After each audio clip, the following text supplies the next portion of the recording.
Balin, Dwalin, Feely, Keely, Dory, Nori, Ori, Oin, Gloin, Biffer, Bofer, Bomber, and Thorn, Oakenshield. That's right, I can name them all. So, I'm just so excited about this movie, and you brought up a lot of good points that I want to also talk about. So, Benedict Cumberbatch is, yes, also going to be the voice of the Necromancer, and I completely forgot to even mention that because it's awesome that he gets to play two roles, and whether or not he'll physically be playing the Necromancer in these movies is yet to be known, but he'll definitely be doing the voice, so that'll be cool. And interesting, after your discussion, I decided to go into IMDb and look up when people were showing up in the three films. And so I have my trusty notebook. And so here we go. Smaug is only going to be in movie number 2, which means that he's going to be introduced in the second film and then he's going to die in the second film. And anyone who's watching this who hasn't read The Hobbit, sorry, that's a small spoiler for you. And then the Necromancer actually appears in all three. So I think there's definitely a really good chance we're going to be seeing a lot of the background for Sauron / Necromancer. Because if he's going to be in all three movies, he's obviously a big plot line kind of that might be taking up the movies.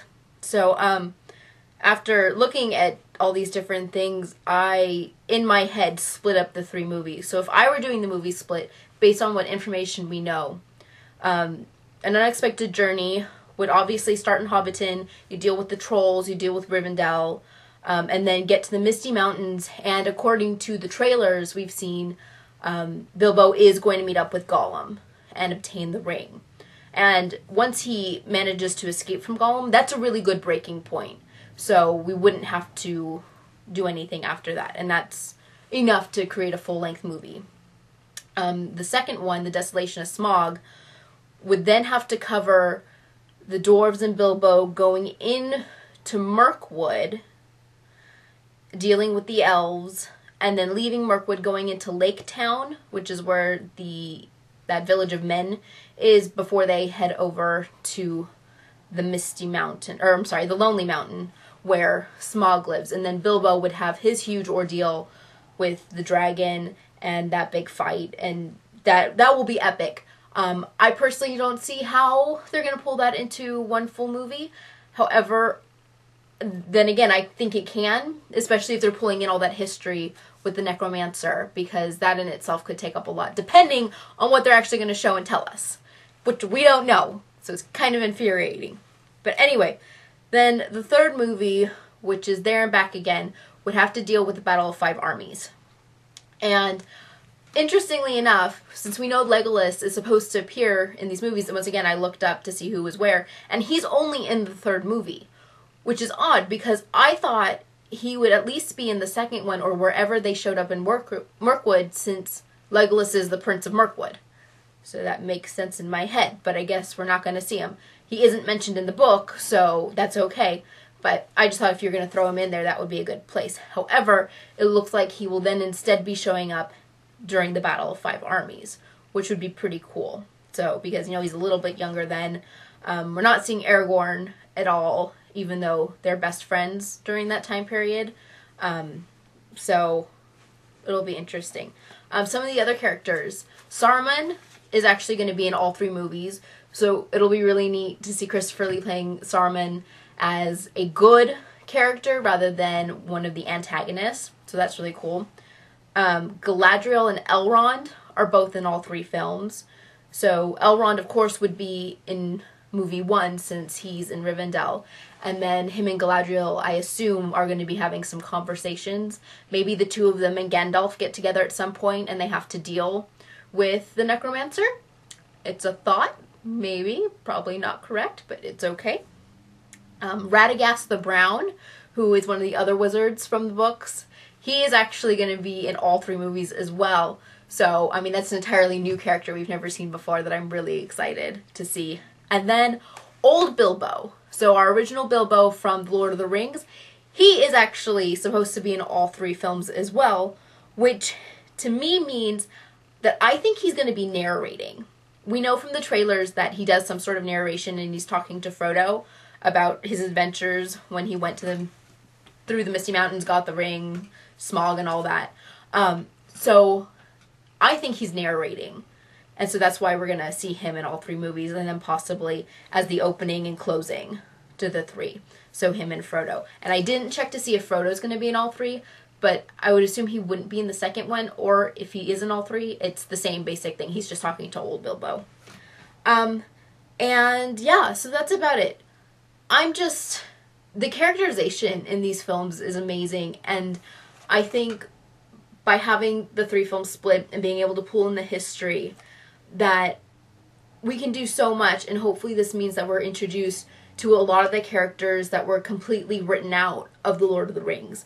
And so maybe they'll get a little snippet or their own little backstory. I also hope there's a lot more singing in this one. So people who have never read the books don't know that every 10 pages or so, somebody sings a song or recites a poem. And it's really amazing, especially thinking that J.R.R. Tolkien wrote all these. So not only is he writing a novel, he created an entire world, he wrote his own language, and he's also composing poetry and music.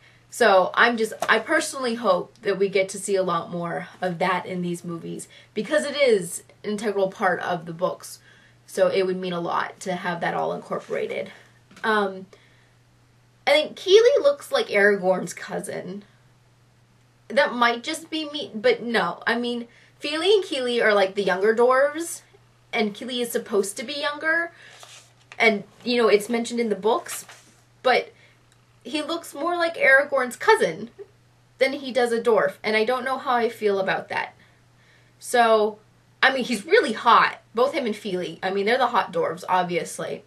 But hopefully they play off of the fact that they don't look very dwarfish and put that in the movie, because that would make my day. But, I mean, we get 2 hot dwarfs, so I'm not complaining that much, really.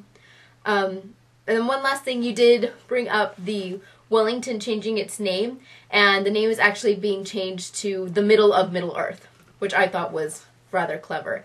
And like you said, it just means so much for New Zealand that they've been able to have and host all the Lord of the Rings and the Hobbit filming, because it is a beautiful country and I really, really want to visit it. And the fact that this time around, before when they filmed Lord of the Rings, they went and they scouted everything and they built Hobbiton, and then they took Hobbiton down. And so they had a marker there saying, oh, you know, this is where Hobbiton was and Lord of the Rings was filmed here. But, you know, there was really nothing other than that little marker. And this time, they actually kept it there.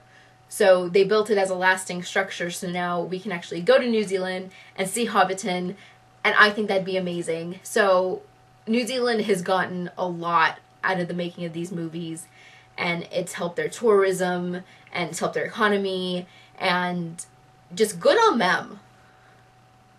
They deserve it. And now everybody wants to visit there, so they're just making a lot of money. But anyway, so that wraps up the Hobbit conversation. We may or may not bring it up again before the actual release. I bought my tickets for the midnight premiere, so I'm super excited about that. I'm bummed I won't be able to see it with you, but, you know, we'll make it work. I think we're close to the same time zone. We might only be 1 off, so we should be able to have a quick discussion the next day, as long as you're going to the midnight premiere as well, which I'm pretty sure you are, unless work gets in the way. But anyway, I'm just really, really excited. I already have a group of people that I'm going to be going with, so it'll be a lot of fun. I just had to figure out what I'm going to wear. Yeah.